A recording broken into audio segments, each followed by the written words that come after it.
नमस्कार दोस्तों, मेरा नाम निरंजन है। स्वागत करता हूं आपके अपने YouTube चैनल पर। दोस्तों, आज हम नवंबर माह के बहुत ही इंपॉर्टेंट करंट अफेयर को देखेंगे। देखिए, अगला क्वेश्चन, प्रथम बोडोलैंड महोत्सव का आयोजन कहाँ किया गया है? तो इसका जो सही उत्तर हो जाएगा ऑप्शन नंबर बी, नई दिल्ली। तो नई दिल्ली में जो है प्रथम बोडोलैंड महोत्सव का आयोजन किया गया है। ठीक, देखिए, जब भी कोई क्वेश्चन बनता है या फिर जब भी कोई प्रथम रहता है अपने आप में, किसी भी, चाहे उद्घाटन का हो, महोत्सव का हो, सम्मेलन को हो या कुछ भी, तो वो अपने आप में बहुत ही इंपॉर्टेंट हो जाता है और वहां से एग्जाम में क्वेश्चन बनता ही है। देखिए, प्रधानमंत्री नरेंद्र मोदी ने 15-16 नवंबर 2024 को आयोजित प्रथम बोडोलैंड महोत्सव का उद्घाटन किया है। ये जो महोत्सव है, शांति बनाए रखने, जीवंत बोडो समाज के निर्माण के लिए भाषा, साहित्य और संस्कृति को समर्पित एक विशाल आयोजन होगा। ठीक, चलिए अगला क्वेश्चन देखिए। नवंबर 2024 में नाइजीरिया का दूसरा सर्वोच्च सम्मान grand commander of the order of the niger से किसे सम्मानित किया गया है?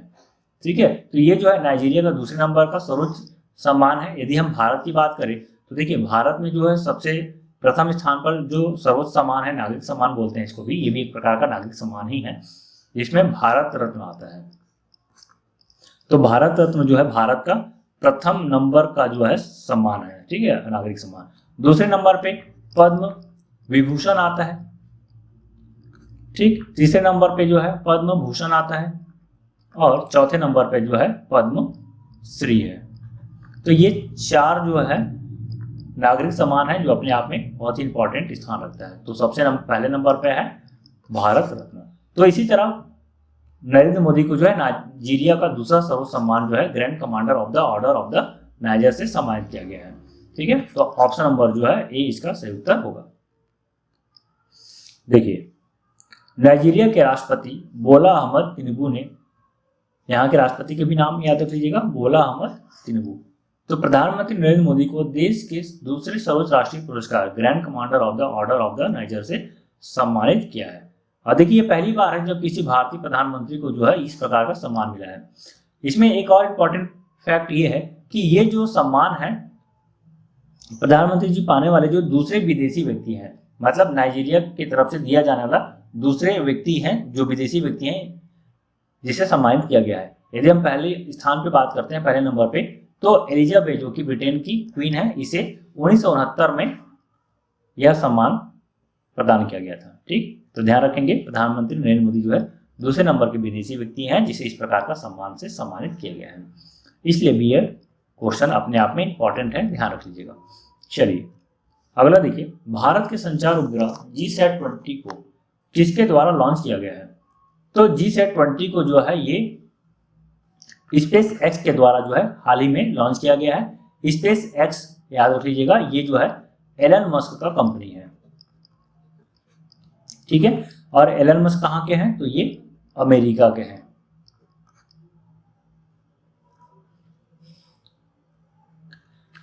देखिए, ये जो संचार उपग्रह जो है इसको प्रक्षेपित करने के पीछे का कारण यह है कि जो सुदूर इलाका है वहां भी कम्युनिकेशन सिस्टम आसानी से बहाल हो पाए, इसलिए इस प्रकार का संचार उपग्रह को प्रक्षेपित किया गया है। ठीक है, देखिए कब प्रक्षेपित किया गया है? तो 19 नवंबर को इसे प्रक्षेपित किया गया है। इसका कुल वजन जो है 4700 किलोग्राम है। ठीक है, तो देखिए हमारे पास खुद का रॉकेट है, प्रक्षेपण यान है, उसके बावजूद जो है स्पेस एक्स से इस संचार उपग्रह को प्रक्षेपित किया गया है। इसके पीछे का जो कारण ये है कि ये जो उपग्रह है ये भारी भरकम उपग्रह है, 4700 किलोग्राम के हैं।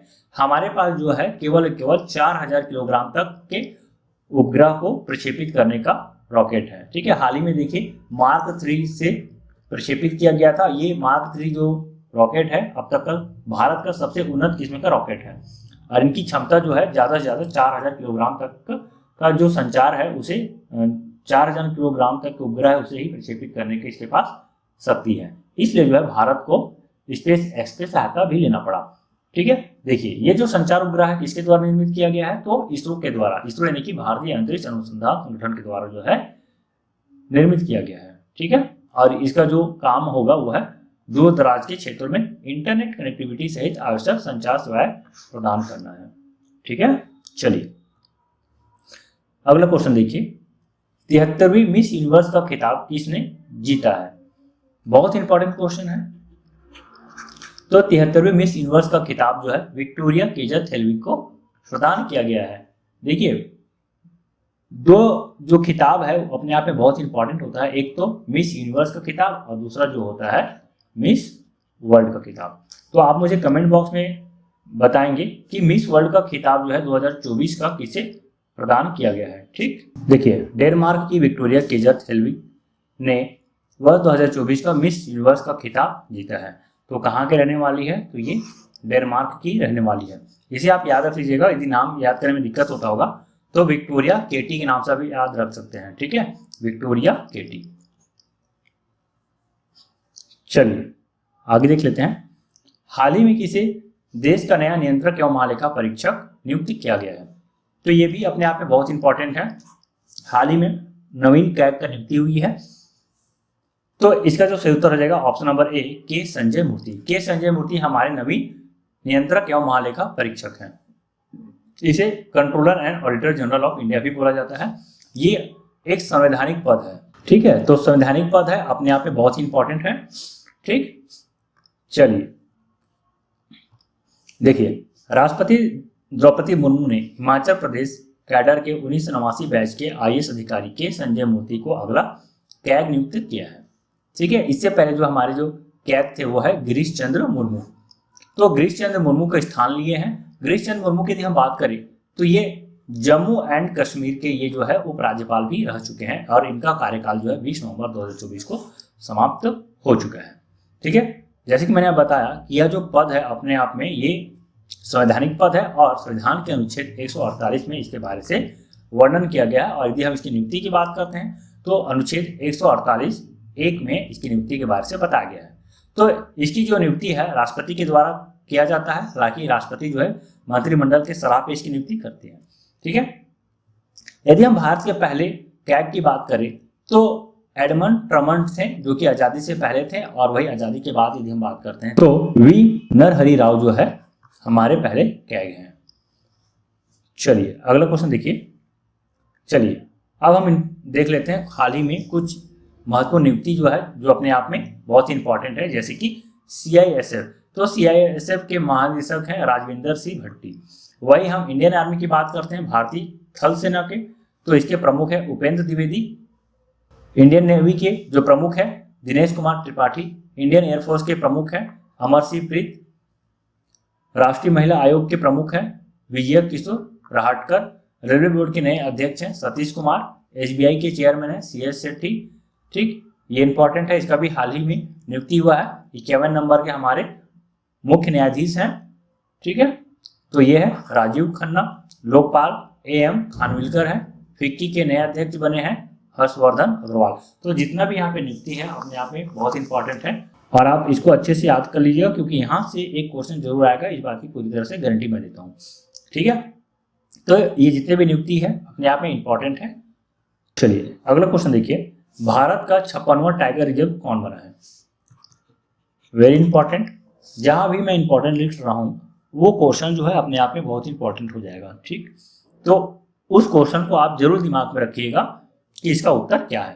तो देखिए, भारत का 56वां टाइगर रिजर्व जो है ये गुरु घासीदास तमोर पिंगला टाइगर रिजर्व है। केंद्रीय पर्यावरण मंत्री भूपेंद्र यादव ने घोषणा की कि छत्तीसगढ़ में गुरु घासीदास तमोर पिंगला टाइगर रिजर्व देश का 56वां टाइगर रिजर्व है। ठीक है, ये जो टाइगर रिजर्व है कहाँ है? तो छत्तीसगढ़ में है। ठीक है, तो छत्तीसगढ़ में जो कोरिया जिला है ये जो है छत्तीसगढ़ के 4 जिलों से मिलकर बना है।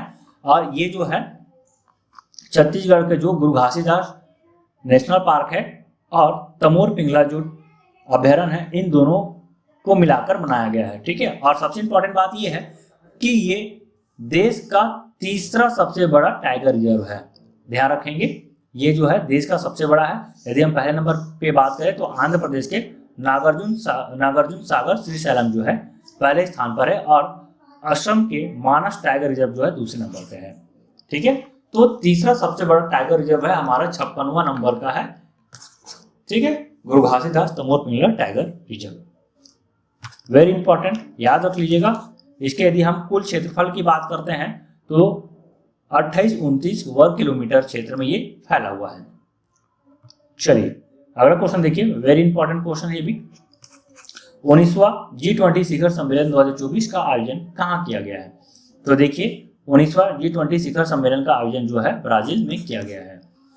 देखिए यदि हम G20 शिखर सम्मेलन की बात करें तो ये जो G20 जो है ये एक प्रकार का संगठन है जिसमें कुल 21 देश शामिल है, जिसमें 19 देश है और 2 जो है यूनियन है, जिसमें अफ्रीकन यूनियन है और दूसरा यूरोपीय यूनियन है। क्रम याद रख लीजिएगा, पूछा जाता है कि किस क्रम के है तो इसको भी याद रखिएगा। दूसरा कहाँ हुआ है और पहला किस क्रम के है, तो कहाँ हुआ है तो ब्राजील में है हुआ है और किस क्रम के तो 19वां क्रम का है। यदि हम इसके विषय की बात करते हैं, थीम का बात करें तो एक न्यायपूर्ण और टिकाऊ दुनिया का निर्माण इसका जो है थीम है।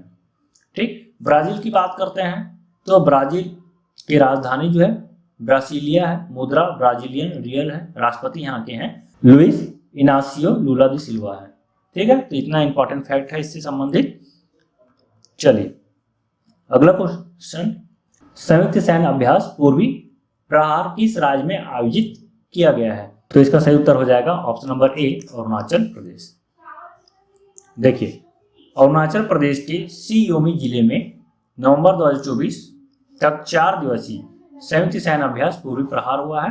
इसमें भारतीय सेना, नौसेना और वायु सेना शामिल थी। चलिए कुछ इंपॉर्टेंट फैक्ट देखते हैं। यदि हम चीफ ऑफ डिफेंस स्टाफ की बात करें तो जनरल अनिल चौहान जी हैं। जो चीफ ऑफ डिफेंस स्टाफ होते हैं ये थल सेना, वायु सेना और जल सेना तीनों के मुख्य होते हैं, प्रमुख होते हैं और इन तीनों को समन्वय करने का भी कार्य करते हैं। सेना प्रमुख की बात करें तो जनरल उपेंद्र द्विवेदी है। वायु सेना प्रमुख की बात करें तो अमरप्रीत सिंह है और नौसेना प्रमुख की बात करें तो एडमिरल दिनेश कुमार त्रिपाठी जी हैं। चलिए अगला क्वेश्चन देखिए, किस राज्य के धुड़मारस को संयुक्त राष्ट्र के सर्वश्रेष्ठ पर्यटन गांव का दर्जा दिया गया है? तो हाल ही में जो है संयुक्त राष्ट्र के द्वारा जो है बस्तर जिले के धुड़मारस गांव को जो है सर्वश्रेष्ठ पर्यटन गांव का दर्जा दिया गया है। ये जो है छत्तीसगढ़ में स्थित है। तो छत्तीसगढ़ का धुड़मारस गांव को जो है सर्वश्रेष्ठ पर्यटन का गांव का दर्जा दिया गया है।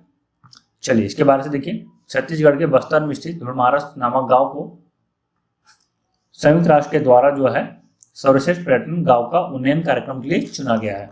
यदि हम यूनेस्को की बात करते हैं तो यूनेस्को की स्थापना जो है 16 नवंबर 1945 को होता है। इसका मुख्यालय पेरिस फ्रांस में है। अध्यक्ष आंड्रे अजोले है। ठीक है, तो इंपॉर्टेंट है, याद रख लीजिएगा। अगला क्वेश्चन देखिए, महिला एशियाई हॉकी चैंपियंस ट्रॉफी 2024 का टाइटल किसने जीता है?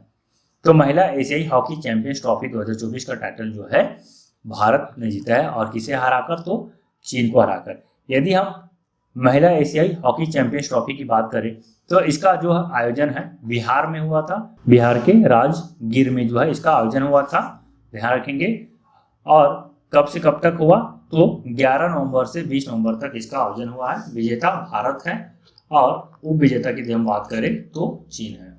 भारत की महिला हॉकी टीम ने महिला एशियाई चैंपियन ट्रॉफी 2024 में शानदार खेल दिखाते हुए फाइनल में चीन को 1-0 से हराकर अपना खिताब बरकरार रखा है। इसमें संस्करण की हम बात करें तो ये 8वां नंबर का संस्करण है। ठीक है, इससे पहले 7 बार और चैंपियंस ट्रॉफी आयोजित हो चुकी है। इसमें सर्वश्रेष्ठ खिलाड़ी का जो सम्मान है वो दीपिका सहरावत को मिला है। चलिए अगला क्वेश्चन देखिए, नवंबर 2024 में किस देश ने पीएम मोदी को सर्वोच्च सम्मान से सम्मानित करने की घोषणा की है? तो इसका जो सही उत्तर हो जाएगा बारबाडोस और गुयाना। ठीक है, तो इसका सही उत्तर हो जाएगा ऑप्शन नंबर डी।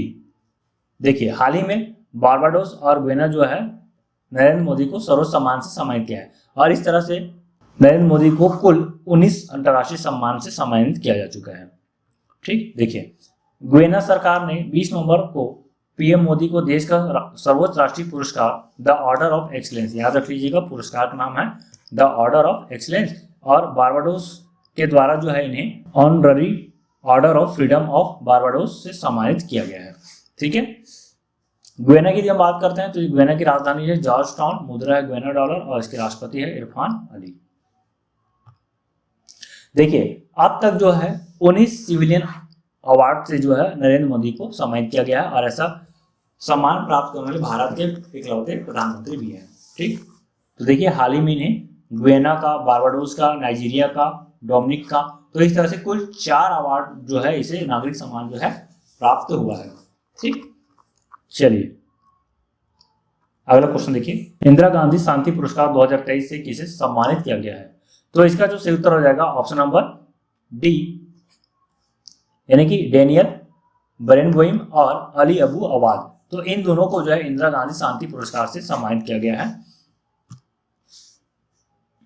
ठीक, देखिए 2023 के लिए शांति, निरस्त्रीकरण और विकास के लिए इंदिरा गांधी पुरस्कार विश्व प्रसिद्ध पियानो वादक, ध्यान रखेंगे कौन है, पियानो वादक है, और कंडक्टर डेनियल बरेनगोइम और फिलिस्तीनी शांति कार्यकर्ता है अली अबू अवाद को दिया गया है। अहिंसा और शांति को बढ़ावा देने के लिए यह पुरस्कार प्रदान किया जाता है।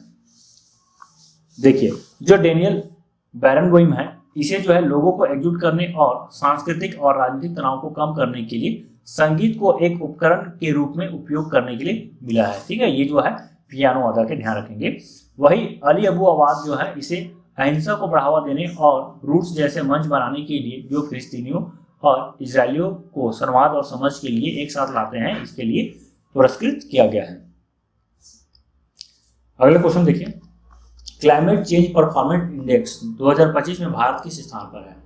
तो भारत जो है 10वें स्थान पर है क्लाइमेट चेंज परफॉर्मेंस इंडेक्स में। ठीक है, आप यहाँ पे देख सकते हैं। वही यदि हम बात करते हैं पहला, दूसरा, तीसरा स्थान का, तो ये रिक्त है, खाली है, किसी को भी नहीं मिला है।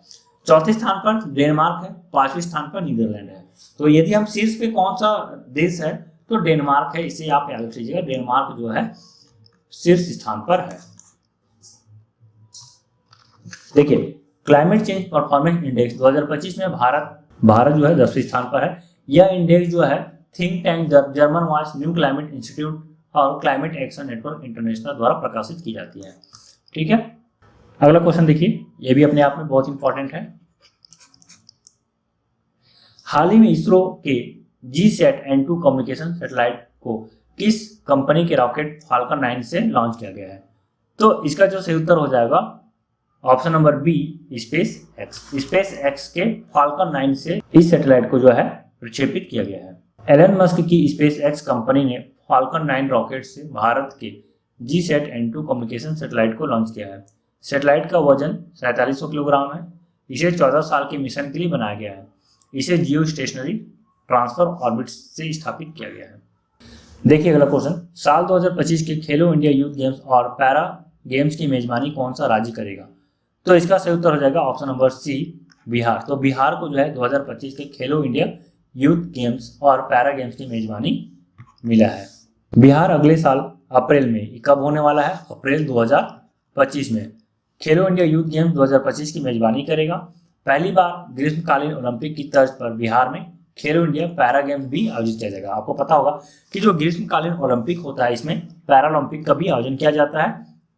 इसी तरह जो है इस बार जो है पैरा गेम भी आयोजित किया जाएगा। पैरा गेम्स युवक खेलों के बाद होंगे, यानी कि खेलो इंडिया यूथ गेम के बाद होंगे।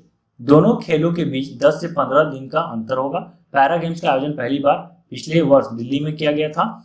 इससे पहले खेलो इंडिया यूथ गेम 2023 का आयोजन जनवरी में तमिलनाडु में हुआ था। ठीक है, ये 2023 में हुआ था। चलिए अगला क्वेश्चन देखिए, अंतर्राष्ट्रीय सौर गठबंधन का 104वां पूर्ण सदस्य कौन बना है? तो अंतर्राष्ट्रीय सौर गठबंधन का 104वां पूर्ण सदस्य जो है आर्मेनिया देश बना है। ठीक, ये भी इंपॉर्टेंट है अपने आप में। तो अंतर्राष्ट्रीय सौर गठबंधन का मुख्यालय हमारे भारत में ही है, गुरुग्राम में है इसका मुख्यालय। देखिए आर्मेनिया अंतर्राष्ट्रीय सौर गठबंधन का 104वां पूर्ण सदस्य बना है। आर्मेनिया 21 नवंबर को अंतर्राष्ट्रीय सौर गठबंधन यानी कि ISA का 104वां पूर्ण सदस्य बनने की घोषणा की। यह गठबंधन जो है सौर ऊर्जा को बढ़ावा देने के लिए स्थापित किया गया था। अंतर्राष्ट्रीय सौर गठबंधन की हम बात करें तो इसकी स्थापना जो है 30 नवंबर 2015 को फ्रांस में हुआ था, COP21 के दौरान। मुख्यालय इसका गुड़गांव हरियाणा है। अध्यक्ष भारत है। अभी 2024 तक जो है इसकी अध्यक्षता जो है भारत को मिला है।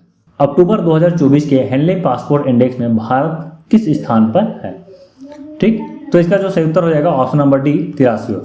तो भारत जो है अक्टूबर 2024 के हेनले पासपोर्ट इंडेक्स में जो है 83वें स्थान पर है। देखिए अक्टूबर 2024 के हेनले पासपोर्ट इंडेक्स के अनुसार सिंगापुर ने विश्व के सबसे शक्तिशाली पासपोर्ट के रूप में अपना खिताब बरकरार रखा है, जो 195 देशों में वीजा मुक्त पहुंच प्रदान करता है।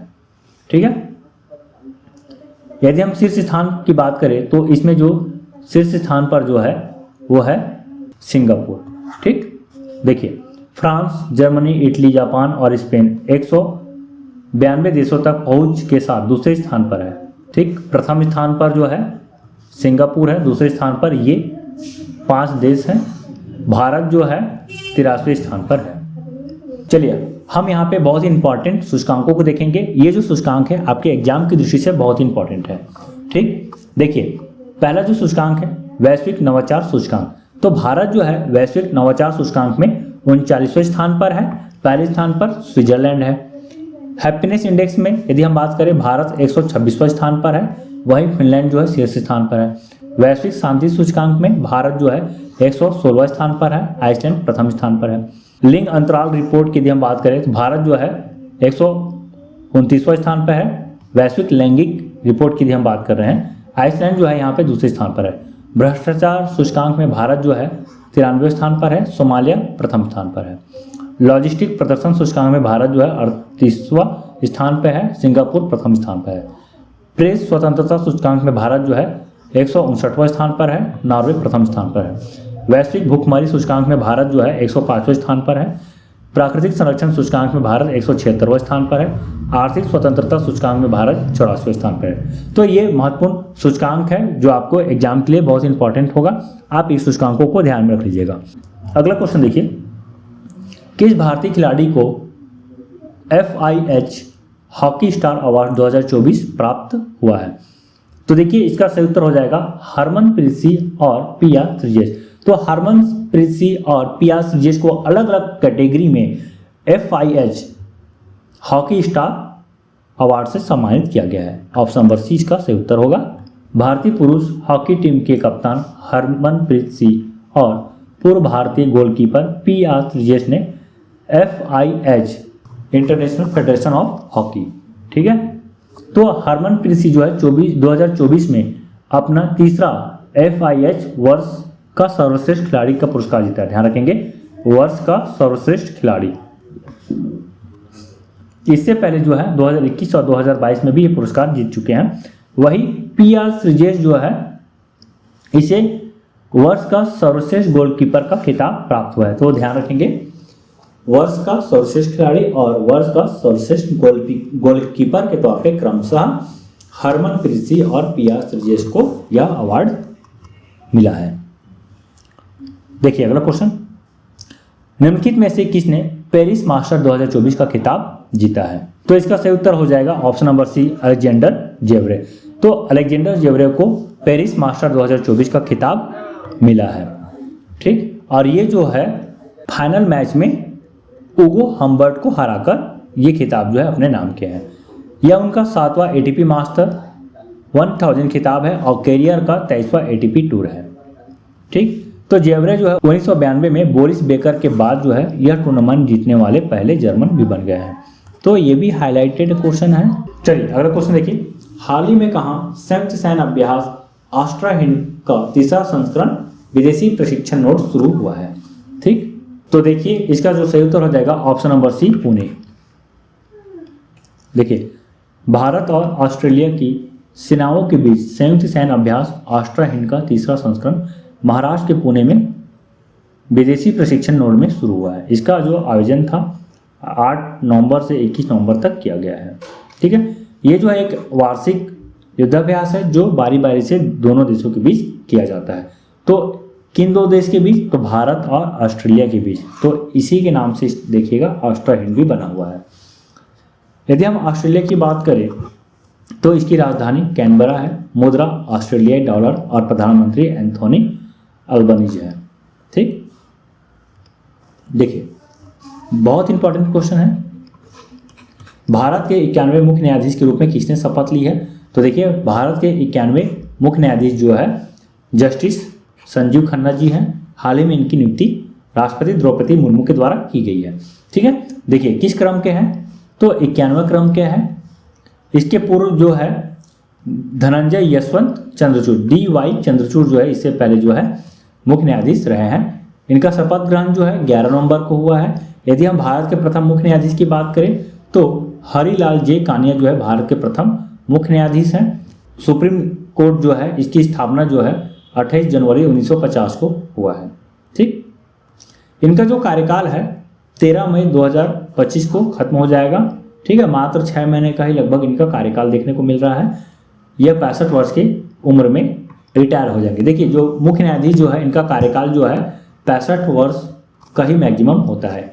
चलिए अगला क्वेश्चन देखिए, संयुक्त राष्ट्र का 29वां वार्षिक जलवायु परिवर्तन सम्मेलन COP29 कहाँ शुरू हुआ है? तो इसका जो सही उत्तर हो जाएगा ऑप्शन नंबर सी, अजरबैजान। तो अजरबैजान के बाकू में, ध्यान रखेंगे, अजरबैजान के बाकू में जो है COP29 जो है आयोजित हुआ है। तो देखिए, संयुक्त राष्ट्र का 29वां वार्षिक जलवायु परिवर्तन सम्मेलन अजरबैजान के बाकू में शुरू हुआ है, अभी खत्म भी हो गया है। कॉप का जो शुरुआत हुआ था मार्च 1995 में हुआ था बर्लिन, जर्मनी में। अजरबैजान की यदि हम राजधानी की बात करें तो बाकू इसकी राजधानी है। मुद्रा अजरबैजानी मन्नत है। राष्ट्रपति इल्हाम अलीव है। ठीक, चलिए देखिए अगला क्वेश्चन इंपॉर्टेंट है। हाल ही में किसे फिक्की का अध्यक्ष नियुक्त किया गया है? तो देखिए, फिक्की का अध्यक्ष जो है हर्षवर्धन अग्रवाल को किया गया है। देखिए, हाल ही में हर्षवर्धन अग्रवाल को 2024-25 के लिए भारतीय वाणिज्य एवं उद्योग महासंघ का अध्यक्ष चुना गया है। वर्तमान में अग्रवाल फिक्की के वरिष्ठ उपाध्यक्ष के पद पर कार्यरत हैं। फिक्की के अध्यक्ष के रूप में ये अनीस शाह का स्थान लेंगे। इससे पहले फिक्की का अध्यक्ष कौन थे? तो अनीस शाह थे। अब हर्षवर्धन अग्रवाल जी हैं। देखिए, फिक्की के बारे से कुछ जान लेते हैं। इसका फुल फॉर्म है भारतीय वाणिज्य एवं उद्योग महासंघ। यदि हम इंग्लिश में बात करें तो federation of Indian chambers of commerce and industry है। फिक्की की स्थापना जो है 1927 में हुआ है। इसका मुख्यालय दिल्ली में है। संस्थापक घनश्याम दास बिरला जी हैं। हाल ही में किस देश की कोको गॉफ ने 2024 WTA फाइनल जीता है? तो कोको गॉफ जो है ये अमेरिका के रहने वाली है। देखिए, संयुक्त राज्य अमेरिका की कोको गॉफ ने चीन की झेन किनवेन को हराकर अपना पहला WTA महिला टेनिस संघ फाइनल जीता है। ठीक है, बहुत इंपॉर्टेंट है। यह जो खेल है कहाँ हुआ था? तो सऊदी अरब में हुआ था। सऊदी अरब के रियाद शहर में 2 से 9 नवंबर तक आयोजित हुआ है। ठीक है, देखिए जो ये खेल है, इस खेल में जो है विश्व के शीर्ष 8 रैंकिंग वाली महिला एकल और युगल खिलाड़ी जो है इसमें शामिल होती है। मतलब जो विश्व के 8 रैंकिंग वाले खिलाड़ी है वही इसमें भाग लेते हैं और ये साल का आखिरी प्रतियोगिता भी है। देखिए अगला क्वेश्चन बहुत इंपॉर्टेंट क्वेश्चन है, इसे आप हाईलाइटेड कर लीजिएगा। बुकर पुरस्कार 2024 से किसे सम्मानित किया गया है? तो देखिए, बुकर पुरस्कार 2024 से जो है समांथा हार्वे को सम्मानित किया गया है। देखिए, अंतर्राष्ट्रीय अंतरिक्ष स्टेशन पर आधारित उपन्यास ऑर्बिटल के लिए समांथा हार्वे को सम्मानित किया गया है। ठीक, समांथा हार्वे 2019 के बाद से बुकर पुरस्कार जीतने वाली पहली महिला है। इन्हें जो है पुरस्कार के तौर पे 50,000 पाउंड और एक ट्रॉफी मिली। ठीक, जो पॉल लिंच ने उन्हें प्रदान की है। तो ध्यान रखेंगे, बुकर पुरस्कार जो है समांथा हार्वे को मिला है उनके उपन्यास ऑर्बिटल के लिए। हाल ही में तीसरा रोहिणी नैयर पुरस्कार 2024 से किसे पुरस्कृत किया गया है? तो इसका जो सही उत्तर हो जाएगा अनिल प्रधान। आप देख सकते हैं अनिल प्रधान को जो है तीसरा रोहिणी नैयर पुरस्कार से सम्मानित किया गया है। ठीक है, यदि हम दूसरे नंबर की बात करते हैं, पिछला रोहिणी नैयर पुरस्कार की यदि हम बात करें तो जगदलपुर बस्तर निवासी जो है श्री दीनानाथ राजपूत को प्रदान किया गया है। ठीक, यह पुरस्कार जो है रोहिणी नैयर फाउंडेशन द्वारा प्रदान किया जाता है। पुरस्कार स्वरूप इसमें 10 लाख का नगद पुरस्कार और प्रशस्ति पत्र और ट्रॉफी भी दी जाती है इसमें। तो जो अनिल प्रधान है इसे ग्रामीण विकास में उत्कृष्ट योगदान के लिए यह पुरस्कार प्रदान किया गया है। किस देश ने 5वीं बार बिली जिन किंग कप जीता है? ठीक है, तो ये खिताब है बिली जिन किंग कप। ये टेनिस के क्षेत्र में खेला जाता है। ठीक है, देखिए तो इसका जो सही उत्तर हो जाएगा वो है ऑप्शन नंबर बी, इटली। तो इटली जो है 5वीं बार बिली जिन किंग कप खिताब जीता। देखिए, ये जो टेनिस का खेल है ये महिला टेनिस खेल है। ठीक है, इसमें पुरुष बिल्कुल भी शामिल नहीं होते हैं। इटली ने नवंबर 2024 को स्पेन के मलागा में, ये जो खेल जो हुआ था स्पेन के मलागा में आयोजित हुआ था। तो इटली जो है स्लोवाकिया को 2-0 की जीत के साथ अपना 5वां बिली जिन किंग कप खिताब जीता है। ठीक है, तो 2013 के बाद से प्रतियोगिता में इटली की पहली जीत है। देखिए 2013 के बाद से प्रतियोगिता में इटली की पहली जीत है। तो कुल यदि हम इस खिताब की बात करें तो इटली के द्वारा जो है 5 बार जो है विजेता बना है। देखिए बिली जीन किंग कप हर साल अंतर्राष्ट्रीय टेनिस महासंघ द्वारा आयोजित किया जाता है। किसके द्वारा? तो अंतर्राष्ट्रीय टेनिस महासंघ के द्वारा। इसको ध्यान रख लीजिएगा। वैसे जो भी टेनिस का खेल होता है उससे अंतर्राष्ट्रीय टेनिस महासंघ के द्वारा ही आयोजित किया जाता है और इसे पुरुषों के डेविस कप के बराबर माना जाता है। ठीक है, जैसे महिलाओं के लिए बिली जीन किंग कप है वैसे ही पुरुषों के लिए डेविस कप है। ठीक, तो देखिए अभी हाल ही में डेविस कप भी हुआ है और डेविस कप के विजेता भी इटली ही है। देखिए बिली जीन किंग कप को 1963 में अंतर्राष्ट्रीय टेनिस महासंघ की 50वीं वर्षगांठ पर फेडरेशन कप के रूप में लॉन्च किया गया था। ठीक है, शुरुआती तौर पे ये जो है फेडरेशन कप के तौर पे लॉन्च हुआ था और बाद में जो है इसका नाम बदलकर जो है बिली जीन किंग कप कर दिया गया और इनका नाम जो है 2020 में परिवर्तित हुआ है।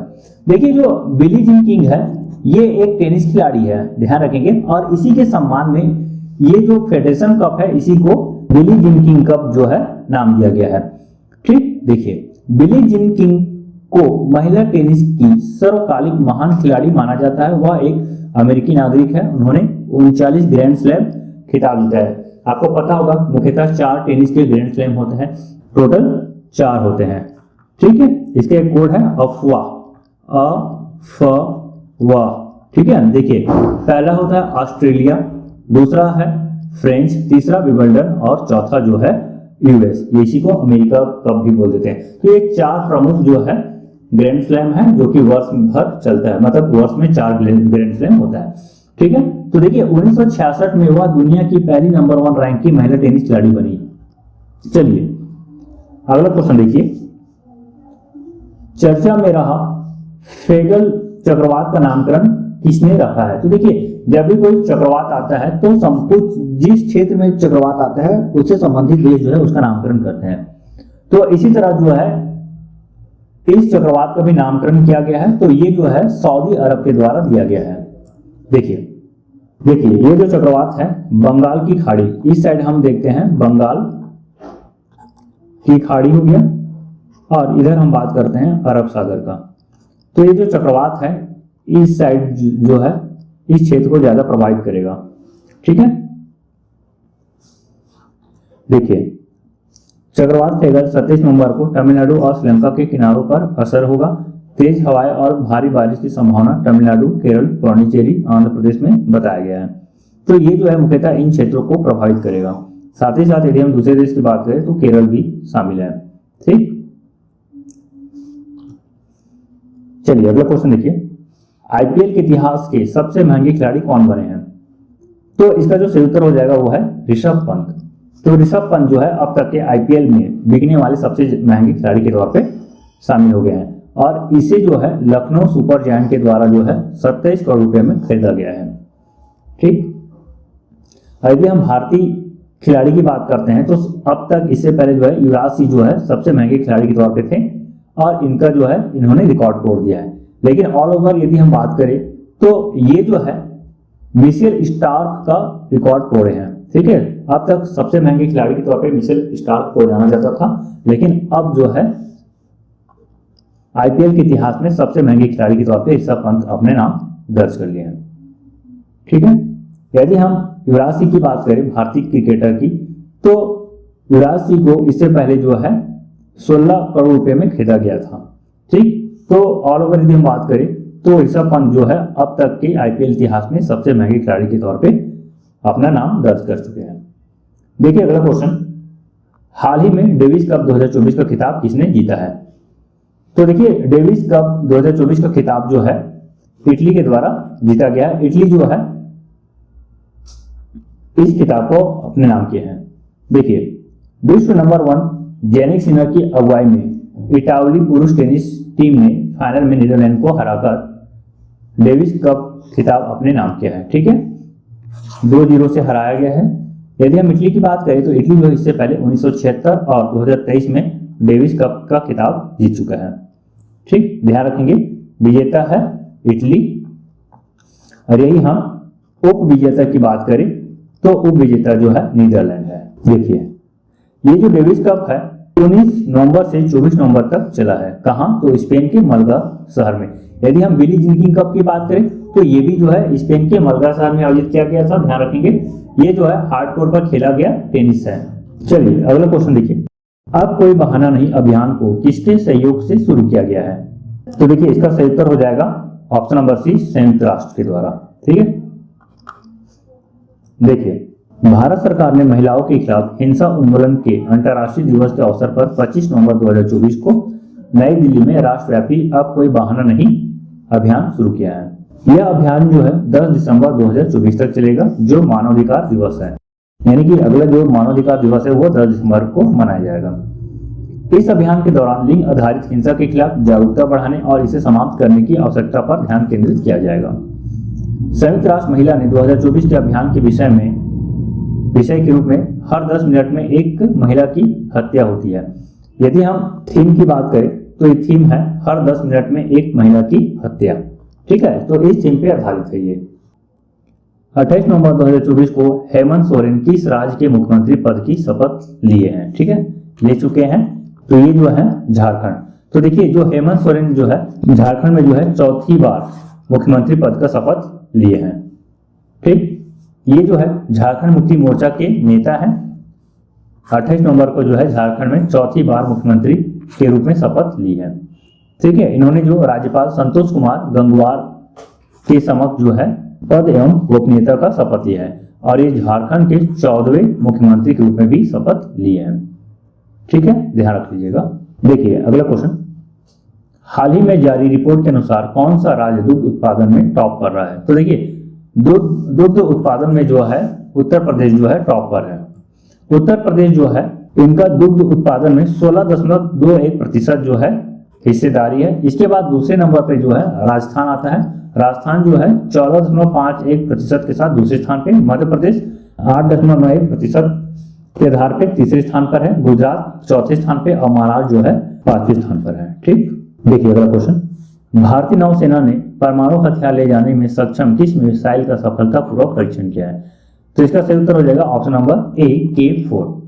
ठीक है, तो देखिए भारतीय नौसेना ने अपनी परमाणु ऊर्जा से चलने वाली पनडुब्बी INS अरिघात से परमाणु हथियार ले जाने में सक्षम K4 मिसाइल का सफलतापूर्वक परीक्षण किया है।